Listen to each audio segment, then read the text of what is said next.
नमस्कार, आपके साथ मैं हूं सुचरिता कुकरेती और एनडीटीवी इंडिया वाराणसी आया है। हम इस वक्त शंकराचार्य स्वामी अविमुक्तेश्वरानंद जी के साथ मौजूद हैं और जो ये पूरा विवाद पिछले कई दिनों से चल रहा है उस पे आपने स्वामी जी को एनडीटीवी इंडिया पर कई बार सुना, लेकिन आज हम उनके पास पहुंचे हैं और इस पूरे विवाद पर उनसे सीधे बात करने के लिए, संवाद करने के लिए। स्वामी जी, बहुत स्वागत है आपका एनडीटीवी इंडिया पर। स्वामी जी, ये पिछले कई दिनों से जो ये सारे आरोप लगे, इसके बाद ये आशुतोष ब्रह्मचारी सामने आए, इन्होंने आरोप लगाए। अब ये कह रहे हैं कि इन्होंने मेडिकल रिपोर्ट सामने रख दी हैं और ये कह रहे हैं कि ये मामला इतना पेचीदा है कि लोगों को धीरे धीरे समझ आएगा। बहुत से आरोप आप पर लगाते हैं। एक व्यक्ति का पेन और घड़ी चोरी हो गए। उसने सोचा कि थाने में चल करके रपट लिखवा देता हूँ। थाने में गया। थानेदार मेज लगा करके कुर्सी पर बैठा हुआ था। उसने नमस्ते किया और नमस्ते करते ही वापस होने लगा। थानेदार ने कहा, वापस क्यों जा रहे हो? तो उसने कहा कि जब हमारी घड़ी आपने ही अपने हाथ में बांध रखी है और जो हमारा पेन चोरी हुआ है उसी से आप लिख रहे हो, तो अब हम क्या रपट लिखाएं? ऐसी परिस्थिति है। जब एक हिस्ट्री शीटर अपराधी जांच करवा रहा है अपने नेतृत्व में, जैसा कि वो प्रेस के सामने भी खुल करके बोल रहा है, व्हाट्सएप में विज्ञप्ति भी प्रकाशित कर रहा है, वो कह रहा है कि 3 दिन से व्यस्त हूँ क्योंकि जांच करवा रहा हूँ, और जो मेडिकल हो रहा है उसकी रिपोर्ट भी सार्वजनिक कर रहा है। कहा तो यही जाता है कि पॉक्सो कोर्ट में सब कुछ पब्लिक में नहीं होता है, डोमेन में सब केवल न्यायालय और पुलिस जानती रहती है, बाकी कोई नहीं जान सकता है। तो यहाँ पर वो व्यक्ति न्यायालय है कि पुलिस है, दोनों तो है नहीं। वो सब जान रहा है और जान ही नहीं रहा है, उसको बाकायदा सार्वजनिक कर रहा है और फिर भी पुलिस उसके साथ है। तो ये जो चीज़ें हैं ये बताती हैं कि एक अपराधी को जब राज्य का, पुलिस का संरक्षण मिल जाता है तो वो फिर असीमित हो जाता है, बेलगाम हो जाता है। वो कुछ भी कर सकता है और कुछ भी कह सकता है। तो स्वामी जी, मैं ये कहूं कि एक संलिप्तता है पुलिस की आशुतोष ब्रह्मचारी के साथ, क्योंकि आप कह रहे हैं ये सारी जानकारी मिल कैसे रही है, कैसे ये सब कुछ उजागर हो रहा है, पब्लिक डोमेन में आ रहा है? नहीं, हम ये कहाँ कह रहे हैं, कैसे का कहाँ सवाल है। वो तो कह रहा है कि हम तो जांच टीम के साथ थे 3 दिन, हम तो जांच टीम के साथ ही हैं और सब जांच करवा रहे हैं।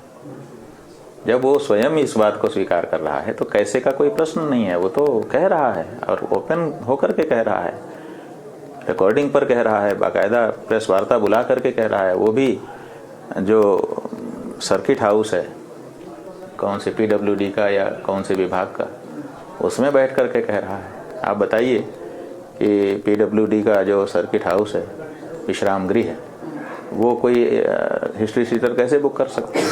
लेकिन वो तो बुक कर रहा है और बुक करके वहाँ पे प्रेस को आमंत्रित कर रहा है। प्रेस के लोग वहाँ जा भी रहे हैं, उससे ये भी नहीं पूछ रहे हैं कि आपने किस हैसियत से इसको बुक कराया है, यहाँ आपने हमको बुलाया है। तो सब कुछ खुलेआम हो रहा है। सदन में खड़े होकर के उत्तर प्रदेश के मुख्यमंत्री वो कह रहे हैं हम कानून पालन करना भी जानते हैं, करवाना भी जानते हैं। कौन से कानून का पालन हो रहा है? पॉक्सो एक्ट है। पॉक्सो एक्ट में हम लोगों ने देखा, लिखा हुआ है कि जैसे ही किसी के संज्ञान में आए कि किसी बच्चे के साथ दुराचार हुआ है, अच्छा काम नहीं हुआ है, वैसे ही वो तत्काल पुलिस को सूचित करे। पुलिस के लिए लिखा है, अगर किसी के संज्ञान में ये बात आती है और वो पुलिस को सूचित नहीं करता है, वो 6 महीने के कारावास का भागीदार होगा। फिर लिखा है कि पुलिस के पास अगर ऐसी जानकारी आए तो पुलिस तत्काल बच्चे की बात को सही मान करके मुकदमा लिखे और बच्चों को मेडिकल टेस्ट के लिए भेजे और जुवेनाइल बोर्ड के कस्टडी में दे दे। लेकिन अगर ऐसा नहीं करेगा तो 6 महीने की सजा है। यहाँ पर देखिए, एक व्यक्ति के पास, जैसा कि उसने कहानी बताई है, एक बच्चा आता है, 4 दिन तक वो रखे रहता है, 5वें दिन पुलिस में जाता है। उसके बाद फिर कहता है कि पुलिस ने हमारा दर्ज ही नहीं किया, इसका मतलब पुलिस ने भी लौटा दिया, जबकि लौटा नहीं सकता। इस मामले में पॉक्सो केस दर्ज करना ही पड़ेगा। फिर वो कहता है कि हमने ईमेल किया आला अधिकारियों को, पुलिस के, थाने ने नहीं सुना तो थाने से ऊपर जो अधिकारी हैं उनको ईमेल किया गया। तो ईमेल किया गया तो बड़े अधिकारियों को भी पता चल गया। बड़े अधिकारी भी क्या पॉक्सो कानून नहीं जानते हैं, लेकिन वो भी कुछ नहीं करते हैं। फिर रजिस्ट्री भेजता है, अगले दिन रजिस्ट्री पा करके भी कुछ नहीं करते हैं, तब कोर्ट में जाता है। तो क्या वो अधिकारी जो उनके सामने जब ये बात है, ये भी लिखा हुआ है कि अगर कोई डॉक्टर के पास जाए वो बच्चा, तो डॉक्टर इलाज बाद में करे, पहले पुलिस को सूचना करे कि ये पुलिस केस है, आप तत्काल आइए, हम इलाज शुरू कर रहे हैं। लेकिन कोई इस पे संज्ञान नहीं लेता है।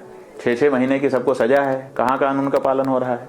उसके बाद कोर्ट में जाता है, न्यायाधीश भी सुनता है। अब न्यायाधीश सुन करके कहता है कि दर्ज कर लो, लेकिन बच्चों के कस्टडी के बारे में वो भी कुछ नहीं बोलता है कि बच्चे कहाँ हैं, किसके पास हैं। बच्चे ना तो अपने स्वाभाविक अभिभावकों के पास, माता पिता के पास, जबकि उनके माता पिता विद्यमान हैं। एक हिस्ट्री शीटर के पास वो बच्चे हैं, और न्यायाधीश भी इस पर कोई संज्ञान नहीं लेता है कि बच्चे कहाँ रहेंगे, बच्चे उसके पास रहें, कोई बात नहीं, आज तक बच्चे उसके पास हैं। ये आपके पत्रकारिता क्षेत्र में जब से ये मीडिया आया है, विशेष करके ये जो इलेक्ट्रॉनिक मीडिया है, ये हम पूछ रहे थे पत्रकारों से कि इससे पहले कब किसी पॉक्सो एक्ट के बच्चों से बयान मीडिया में प्रसारित हुआ है। उन्होंने कहा अभी तक नहीं हुआ है, क्योंकि उसमें गोपनीयता रखनी पड़ती है। जो चैनल प्रसारित कर रहा है उस चैनल को जानकारी किसने दी कि यही बच्चे वो विक्टिम्स हैं, क्योंकि जानकारी तो गोपनीय रखी जाती है, और जानकारी 3 के पास हो सकती है, एक शिकायतकर्ता के पास, एक न्यायालय के पास और एक पुलिस के पास। तो क्या चैनल को पुलिस ने बताया कि न्यायालय ने बताया कि शिकायतकर्ता ने बताया, उसके बारे में कुछ संज्ञान नहीं है। तो कानून का पालन करना भी आता है, करवाना भी आता है, कहाँ हो रहा है कानून का पालन। तो इसलिए क्या कहाँ से आ सकता है, सब कुछ तो सामने है। ये जो सरकार के प्रतिनिधि हैं वो ये कहते हैं कि अगर हमें कोई रंजिश निकालनी होती तो जब ये मामला पहली बार आया था तो यहाँ की पुलिस मामला केस दर्ज करती। ये कोई राजनीतिक रंजिश नहीं है, वरना तो केस पहले ही पुलिस दर्ज कर लेती जब पहली बार पुलिस के सामने आया था। यहीं बरगला रहे हैं वो, यहीं बरगला रहे हैं। अगर कोई दूसरा मुकदमा आता तो वो कह सकते थे कि मामला हमारे पास लेके आए थे, लेकिन हमको लगा कि ये झूठ बोल रहे हैं, इसीलिए हमने दर्ज नहीं किया। हमने कहा भैया जाइए, दर्ज करने लायक मामला नहीं है। फिर वो कोर्ट गए, कोर्ट ने कहा तब हमने दर्ज किया है। लेकिन ये तो पॉक्सो है ना, पॉक्सो में आपके पास विवेकाधिकार नहीं है कि आप कहें कि ये गलत है कि सही है। पॉक्सो में आपको करना होगा, बच्चे जो कह रहे हैं उसको सच मान करके कार्यवाही शुरू कर देनी पड़ेगी। तो यहाँ आपके पास स्कोप नहीं है कि आप डिनाई कर दें कि हम इसको सही नहीं मानते, हम नहीं दर्ज करेंगे। आपको करना ही पड़ेगा। आपने क्यों नहीं किया? यहीं से एक शक उत्पन्न हो जाता है कि पुलिस जानती थी कि झूठा मुकदमा है, इसीलिए उसने दर्ज नहीं किया कि हमारे ऊपर बड़ी जिम्मेदारी भविष्य में आ जाएगी, इसलिए उन्होंने इसको आगे बढ़ाया ताकि कोर्ट से आ जाए। तो यहाँ पर पुलिस की चालाकी दिख रही है, यहाँ पर वो नहीं दिख रहा है जो बताया जा रहा है, क्योंकि ये पॉक्सो है, यहाँ दर्ज करना ही पड़ेगा आपको। क्यों नहीं किया दर्ज, ये सबसे बड़ा सवाल है, पुलिस को इसका जवाब देना पड़ेगा।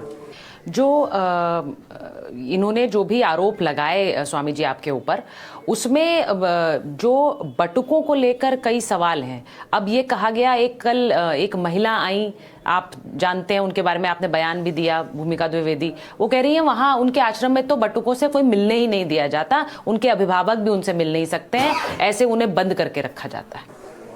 ऐसा है कि भूमिका द्विवेदी की इसमें क्या भूमिका है हम नहीं समझ सकते हैं।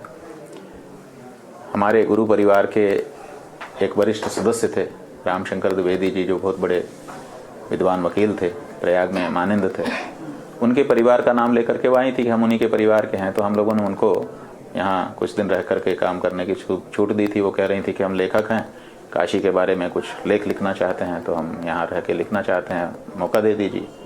तो हम लोगों ने उस परिवार के प्रति मठ की भावना को देखते हुए मौका दिया था। वो रह करके उन्होंने काफ़ी समय तक अपना जो भी करना था किया। फिर वो लगातार रहने लगी। तो हम लोगों ने कहा भाई आपने जितने दिन के लिए कहा था पूरा हो गया समय, आप अब दूसरी व्यवस्था कर लीजिए। तो फिर वो अच्छा व्यवहार उनका नहीं था, तो सबने कहा कि अब इनको नहीं रखना चाहिए। फिर उनको हम लोगों ने कड़ाई से बाहर जाने के लिए कह दिया, तो वो चली गई। उसी समय उन्होंने कोई स्टेप नहीं लिया। अब 1.5 साल 2 साल के बाद अब वो ये सब बात कह रही हैं।